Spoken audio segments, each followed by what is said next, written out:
believers, and we know as ministers of God, they are faced with so many varied challenges. May magaan, may mahirap, merong sitwasyon nakakaiyak, nakakalungkot, but of course, may joy. I'm sure of it, especially if the work is done for God's glory. And so sa araw at sa oras na ito, I would like to convey my deep and heartfelt appreciation to the following: Reverend James and Pastora Willing Joy Labrador. Yan, kilala ko si Pastor James, nagpastor din sa amin ito. Visiting pastor namin to once a month. Pastor Hope and Pastora Faith Clarion. Galing ng pangalan ng mga pastorang ito. Hope and Faith Clarion. Pastor Rafi and Beulah Estrada. Yan. Pastor June Alegre, and to all the pastors, lady minister, volunteer staff of the ZMR. Wow, kasama pala tayo dun eh. May God richly bless. May God's rich blessings continue to be upon you as you faithfully toil in the Lord's vineyard. From Ruby Sarmiento, Echagi Christian Alliance Church, and Christ in You, the Hope of Glory Alliance. Yan, Sister Ruby, ating support. Ito naman, yes. Kasamang Ted, kay Gemma Carriazo Brando.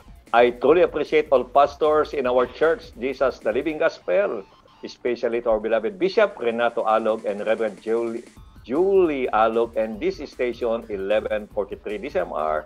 All pastors to the word, thank you for going above and beyond to fulfill your role as pastor, and know that both my family and the entire community will always stand by you, just as you have always stood by us. God bless you all. Shalom. Mula kay Gemma Carriazo Brando yan at kasamang Ted. Yan. Salamat, Sister Gemma. Sana makalipad ka na for your work sa Hong Kong. Yan. Mother ni kanya ni Sister Janine. Yan. So, yan yung ating mga ilan sa mga pabati sa ating mga workers and mga pastors. Okay, dako tayo, diretso tayo. Tapusin natin yung ating topic, honor our pastors by recognizing them. Ito na nga po, kinakilala natin sila. Now we ask you, brothers, sabi niya sa 1 Thessalonians 5:12, now we ask you, brothers, to give recognition to those who labor among you and lead you in the Lord and admonish you. Yan, bilang pagkilala sa kanila, respetuhin at saluduhan natin sila. Kaya ito ginagawa na itong month na ito bilang pag-recognize. Ano ba natin sila pwedeng i-recognize? Kasama Nemi. Halimbawa, hindi ikaw ang tatanggap, anong gusto mong ibigay sa mga gustong tumanggap? Para hindi na lang yung ibibigay sa iyo. Ang pinakaano talaga yung topic ba na pastor, nandito lang ako at maasahan mo ako. Wow. Ganun lang ba? Simpleng salita, pero pag ito ay galing sa puso, laking kaginhawaan ng mga likod ng Diyos na merong tumatapik man lang. Wow. Galing. So yan, masabihan man lang ninyo yung mga pastor ng ganyan. Yung mga binabanggit po dito ay banggitin nyo rin po sa kanila personally. And then, kasama dyan, ang honoring our pastors by loving them, yung ikaapat. Okay, dahil nga sa Hebrews chapter 13 verse 17 is his job is to keep watch over you, but sometimes he needs also to watch over him as well, di ba? Kailangan din bantayan din natin, ingatan din sila yung mga pastors. So take time to appreciate your pastors. They are not perfect any more than you. Hindi sila kasi katulad mo, hindi rin sila perfecto. They are people who have stepped out, trust and obey. To trust and obey God as they can. Whoever your pastor is, God will bless you as you encourage them in their ministry and pray for them. And then, we will support yung pastors and mga families. So, kailangan natin, we have to move. We ask God to move their lives, and God will do great things sa kanila. Supply their needs, praying to God in spite of pain, thanking God during trials, and trusting Him in the midst of trials. Ano bang pwede natin pag-pray sa ating mga pastor? Okay? Meron tayo dito. Yes. Kasamang Ted, no? Huwag lamang yung pagtuturo niya ng Sunday, kundi yung kanilang pangangailangan, dahil pag talagang kahit gaano kagaling ang pastor na mag-preach, kung talaga naman yung pangangailangan sa pamilya niya ay kinakapos, hindi siya makakapag-isip ng maigi, no? So ipag-pray yung katayuan ng mga lingkod ng Diyos, ang kanyang pamilya At kung nakikita natin na talaga naman na meron tayo na pwedeng iabot, then by God's help, let's do it. Babasahin ko na ito kasama Nemi, ha. Pastor Nemi, we love you. My generous and caring friend and partner.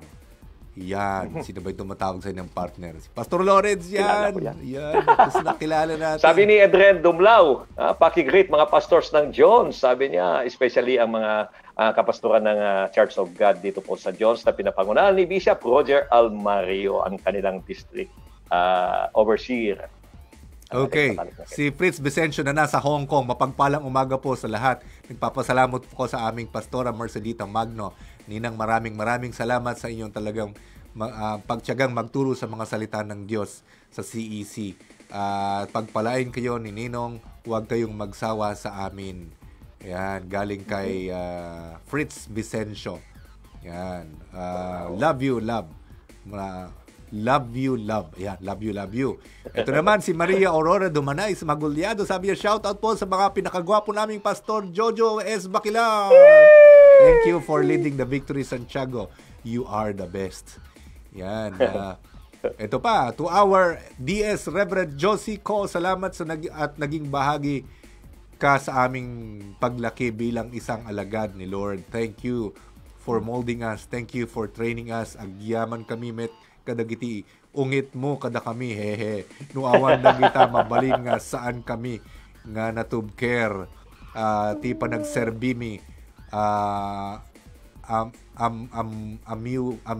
amumi nga love mo da kami dayta, love mo kada kami dayta. So we love you from Joy and Lawrence. Yan, dami, tuloy at yun yung ilan. Kasama yung mga gusto pang bumati, habol lang po kayo at amin pong babasahin ang inyong mga text.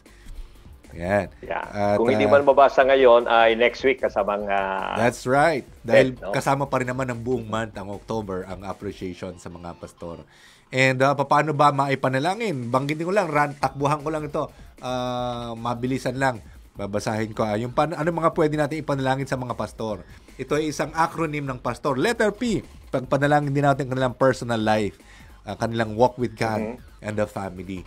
Okay? So, sana maging maayos ang kanilang relasyon sa kanilang mga pamilya na ang mga pastor ay hindi lamang pang church, pang family din. Kasi isa nakakalungkot na comment, sabi nung isang bata sa kanyang tatay, "Tatay, sa church na lang tayo lagi." "Bakit naman?" sabi nung pastor. "Kasi pag nasa church ka, ang bait-bait mo." So, pag-pray natin ang ating mga pastor na maging consistent sila sa kanilang buhay sa church and at home, yung kanilang family life, yung personal life nila.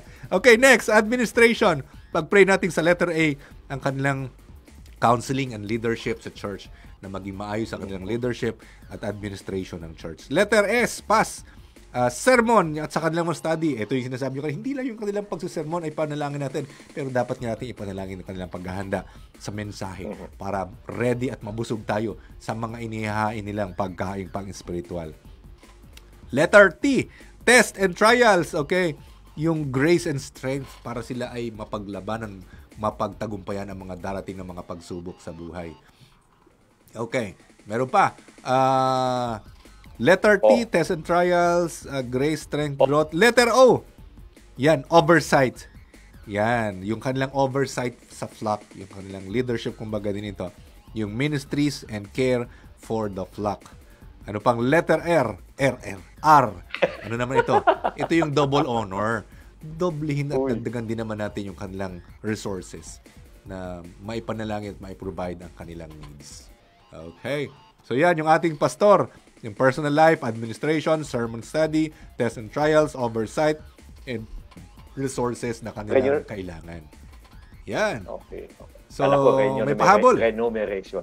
Riyan, sabi nga ni Linda Pawid, meron po pastor, yun po ay ang prayer ko sa kanya that whenever mag-message siya ay anointed. Wow.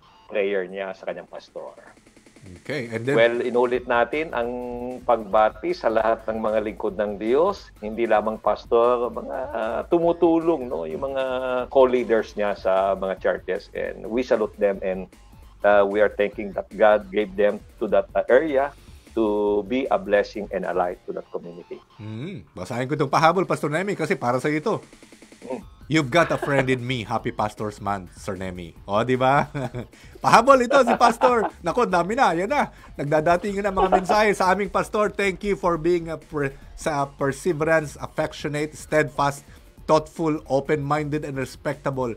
Na huwag kayong magsawa sa naturuan kami. God bless you, Pastor Tom Tamani. Yan. Si Reverend Tom, ng aming pastor to. Sabi ni Norilyn Sagitan Javier, good morning po, happy Pastor's Month to all pastors. Thank you, Pastor Norilyn. Happy birthday, happy Pastor's Day din sa inyo, Pastor's Month din po sa inyo bilang isang manggagawa sa basa ng Panginoon. Okay. Ay, nako. I think, in honoring the pastor, ang Philippine Sun Bookstore ay meron silang sale, I don't know. I think sa last few days ng buwan ng Oktubre, makisangguni lamang sa PCBS dyan sa Santiago City branch para kung may nais kayong bilhin o kaya yung pastor nyo may gustong mabiling book, kung hindi nyo man mabili din, give them financially para sila nang bumili. That's one way to honor them. Yeah. Okay. Well, lagpas na tayo, kasamang Oo nga.